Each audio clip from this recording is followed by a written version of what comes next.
What's up everybody, Johnny here. I want to make a video today about 5 mistakes I made early on with ME, and I'm hoping that if you watch this video you could avoid the mistakes that I made early on.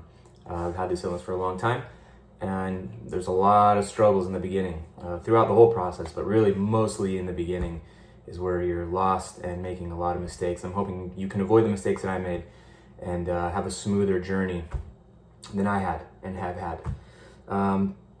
These are not in any particular order, so I'm just going to jump right in. Trying to please other people and push through. Now, what that means is when you're in the middle of a flare, not feeling well, you still continue to push yourself for the benefit of others or an event you want to go to, not necessarily just for others, but even though you want to do something, you're just forcing yourself to do it.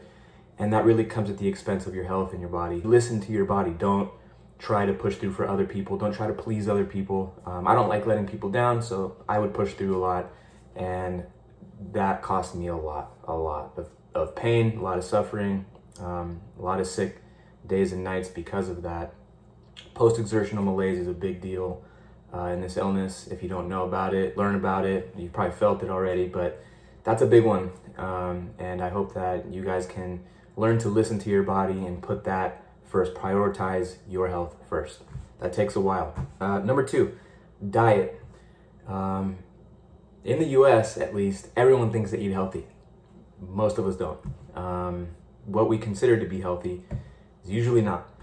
In our diet, we have a lot of processed food, a lot of sugar, soda, alcohol.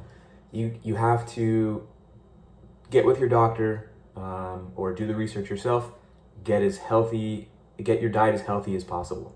A lot of fruits, lots of vegetables, just basic common sense stuff. Eat as healthy as you can.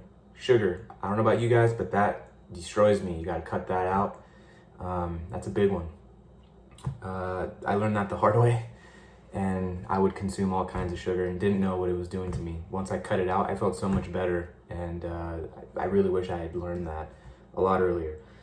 Number 3, sticking with a doctor that is not helping you and not pursuing an ME literate doctor. Now, that might sound silly, but some people get stuck in their ways. Some people like a doctor because of their personality, or it's been their doctor since they were a kid, or it was referred by a friend, whatever it may be. If that doctor is not helping you get on a path to feeling better to some degree, cut ties or keep him or her, and find another doctor and try to keep moving forward. Don't settle and stay in one place. Number 4, you have to prioritize sleep. Sounds silly, everyone has to prioritize sleep, but people with ME and several other autoimmune diseases aren't refreshed by sleep like other people. Sleep is very, very important. Make that a priority. Get a routine. You need to get some deep sleep. You need those 8 hours. If you don't get that, it's like a snowball effect. All these other issues start to arise and flare up more for someone with ME than just a regular person. An average person doesn't sleep.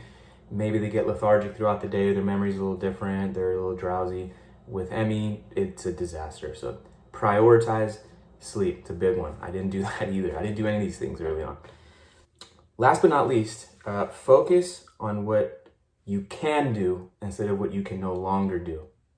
I really got upset about the things I could no longer do. Couldn't work like I used to work. I couldn't play sports, couldn't go to the gym, there was a lot of things that I lost. And that'll drive you nuts. I mean, if you sit there and focus on what you don't have, I mean, not really in any aspect of life, if you sit and don't appreciate what's around you and focus on what you don't have, it's just not good for mental health, in my opinion. Focus on what you can do and try to improve on what you can do, small steps at a time. Try to look at your ability to do certain tasks or get out of bed or whatever it is for you. Be thankful for what you can do. Remember that there are people with ME that have been bedridden for years. And just remember what you can do and focus on that. Don't let all the things that you've lost eat you up.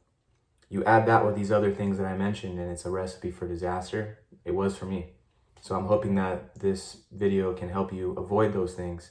And I hope that this video finds you well. And anybody out there who's had a long journey with ME, What would you tell your old self, or what advice would you give people that are starting the journey to avoid? Drop it in the comments. I would love to know. Until next time, take care.